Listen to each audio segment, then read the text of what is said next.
Ipinagpapaalala ko na sa inyo, bilang ama ninyo, itong ama nyo ngayon sasalita sa inyo.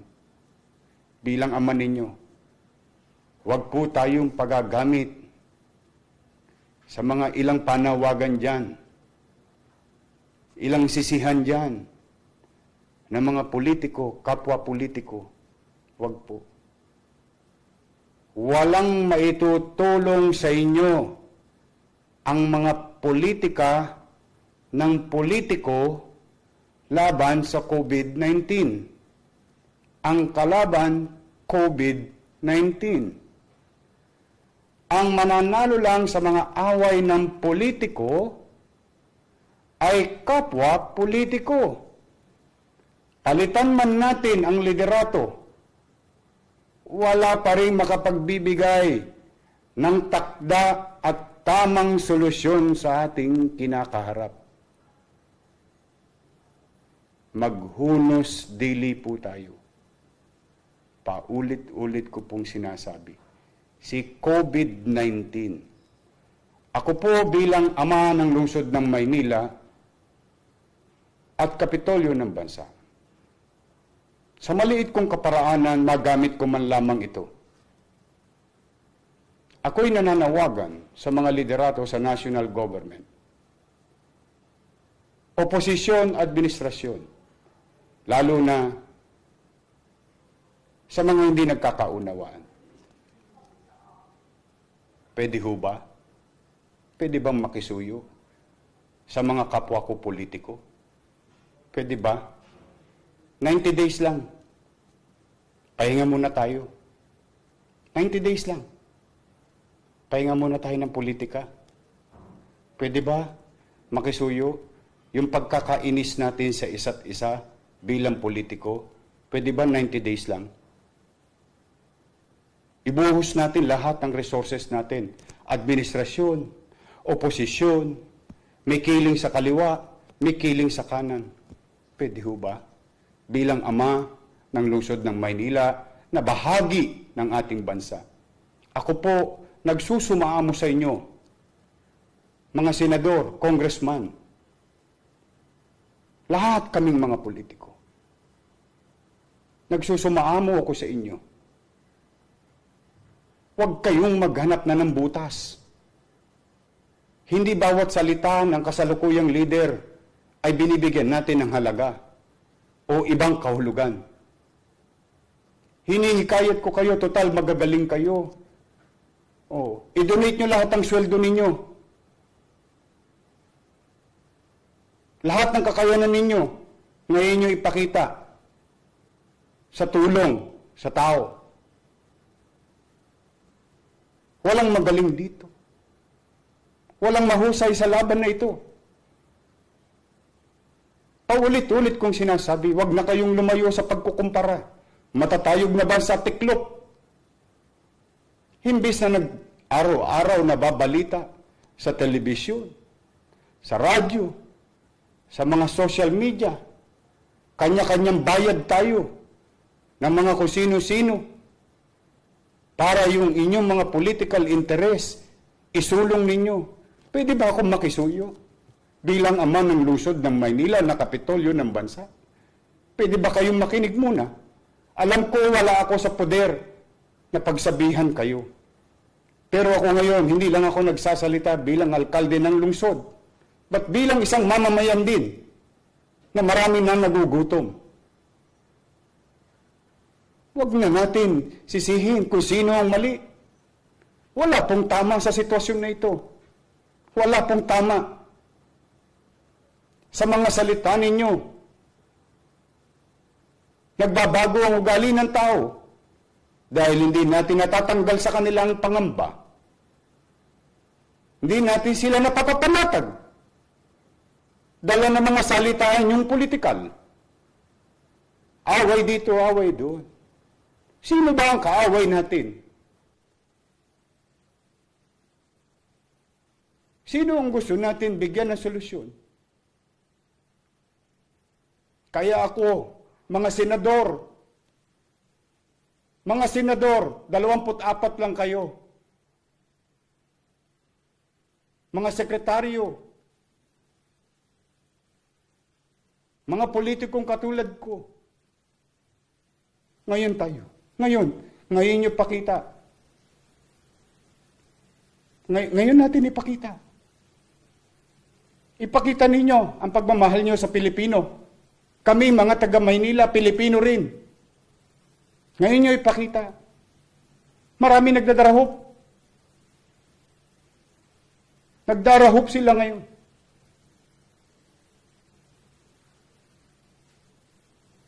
Maswerte kayo, mga pinagpala kayo. Maswerte tayo, nakaluwag tayo sa buhay. Paano yung naghihikahos bago pa mangyari ang krisis na ito? At lalong naghihikahos sa kasalukuyang krisis na ito. Hindi tayo magkakaunawaan sa salitaan. Hindi tayo magkakaunawaan sa mga political ideologies. Dahil magkakalaban tayo sa politika. Pero kaya tayo naglalaban-laban sa politika upang mamuno sa kaniya-kaniya nating nasasakupan. Ngayon nyo ipakita ang pamumuno ninyo at pagmamahal nyo sa kapwa. Araw-araw na lang. Araw-araw na lang. Asaan kayo ngayon? Asaan? Hinahanap namin kayo. Kasama na ako, 10 ng mga kababayan ko sa lungsod. Puro na lang tayo. Kontra rito, kontra ron. Dahil sa mga isinusulong yung political interest. Wala ba kayong puso? Kukunin niyo ang pagkakataon ng kahinaan ng mga leader ngayon sapagkat kung kayo rin naman ng mga leader ngayon, wala rin kayong alam ninyo sa inyong konsensya, alam ninyo sa inyong puso na wala rin kayong magagawa.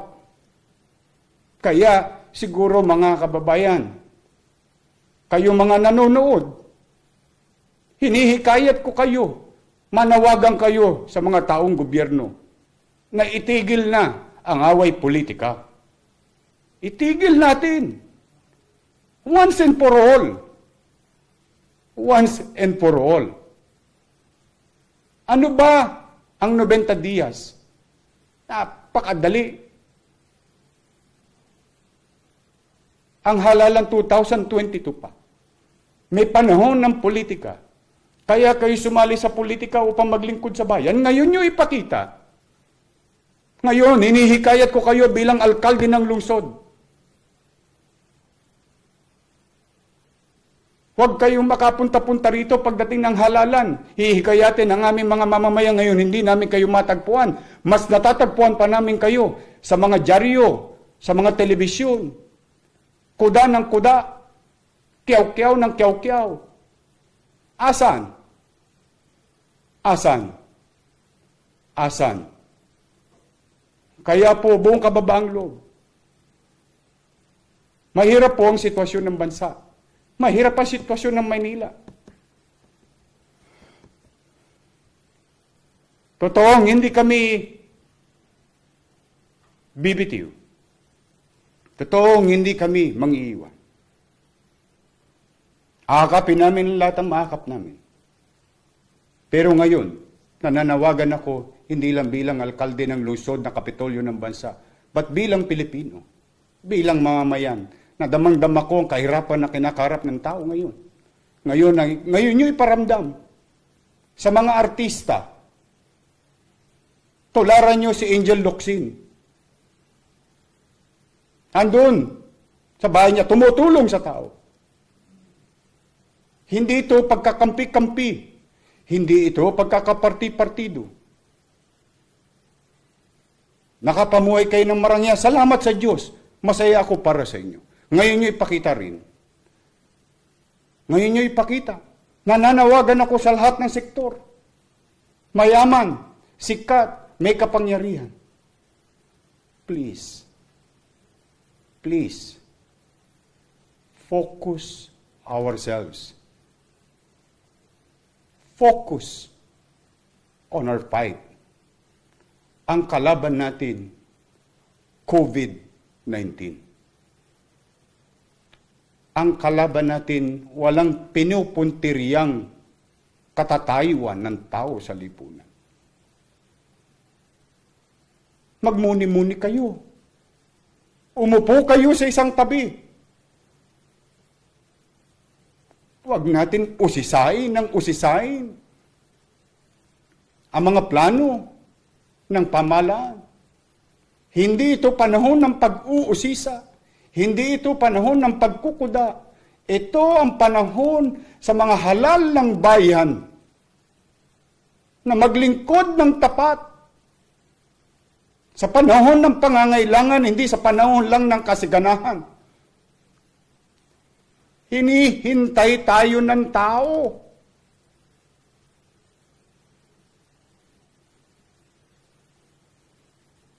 Wala po kong ibang ninanais na magsabi ng masakit na salita.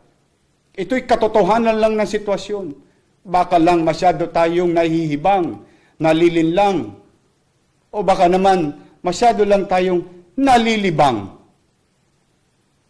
sa katatawanan ng ibang tao, sa kamalian ng ibang leader. Ano ngayon? Kung nagkamali ang ibang leader natin sa kanilang mga ginagamit na salita, pag naitama nyo ba yung ginagamit nilang salita, makatutulong ba yun sa COVID-19? Makatutulong ba yun sa sikmurang kumakalam ngayon? Wala! Ngayon po ninyo ipakita. Hinihikayat ko kayo. Once and for all. Pula, dilaw, asul, puti, anuman ang kulay ng inyong politika. Tabi nyo muna. 90 days lang. 90 days lang. After that, let's go on to regular business politics. Or politics as usual.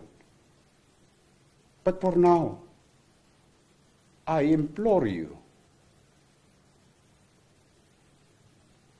hinihikayat ko kayo. Tulong-tulong naman tayo. Iwasan muna natin yung mga alaga nating manok. Kung sinong isasabong natin sa susunod na halalan. Hindi ito yun. Hindi ito yun. Hindi ito yung panahon.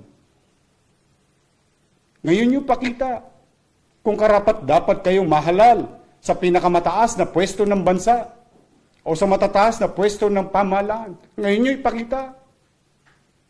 Hindi nyo kami madadala sa commercial nyo.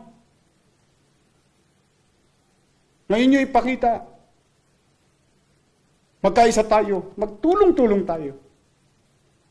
Magtulong-tulong tayo. Magbatikusan tayo pagdating ng kung saan nakaraos na tayo sa COVID-19. Kung saan nairaos na natin ang taong bayan. Kung saan nairaos na natin muli ang katatagan ng ating ekonomiya. Dapa na. Dapa na ang lahat. Wala nang aapakan. Tao na ang maapakan natin sa kalsada. Hindi na politiko. Tama na po. Tama na. Tama na ang away politika. Ceasefire. Please. Let us be all statement. Once and for all. Let's show. Let us all show. Today who are living and leading. Let's show to our hero that every lives, sa lahat ng buhay na nawala ng mga bayani natin, na siyang ating tinatamasang kasaganahan sa mga nagdaang panahon, kalayaan. Huwag natin baliwalain ang sakripisyo nilang lahat. Ngayon natin ipakita na tayo nga ay malayang bansa, may demokrasya, bagay na pinagmamalaki natin sa mundo. At higit sa lahat, tayong mga leader, mga mayor, vice mayor, konsehal, congressman, board member, vice governor, governor, senator, sekretaryo ng bansa, vice president and president. Lahat tayo nagkakaisa. Ngayon po, wala ako sa poder na magsalita ng ganito bilang mayor. Pero ako'y may karapatang magsalita ng ganito bilang Pilipino. At ako'y hindi lang nagsasalita at nakikiusap sa inyo bilang alkalde ng lungsod. Boses ng higit na nakararami ay akin lamang pong ine-echo bilang isang ordinaryong mamamayan. Pasensya na po kayo. Maaaring sa likwat, sa political interest ninyo, ang sinasabi ko. Saka na tayo magsingilan. Pero ngayon natin ipakita ang pagmamahal sa bayan. Pagmamahal sa bansa. Pagmamahal sa mamamayan. Dahil yan naman lahat ang bagay na sinumpaan nating tungkulin bawat isang nasa pamahalaan.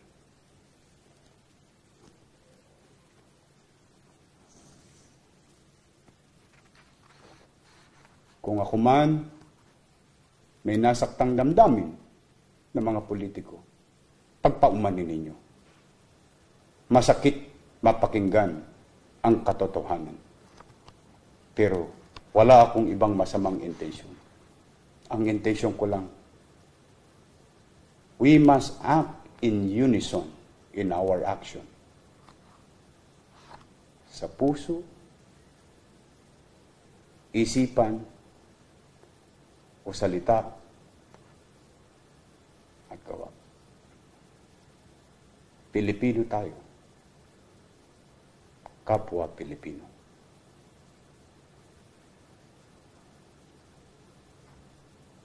At ipanalangin ko kayo ngayong gabi. Sana nga. Bigyan kayo ng Panginoon Diyos ng linaw ng kaisipan. At buksan ang inyong mga puso at na magkaroon ng espasyo dyan na maibalik sa inyo ang pagmamalasakit sa ating kapwa.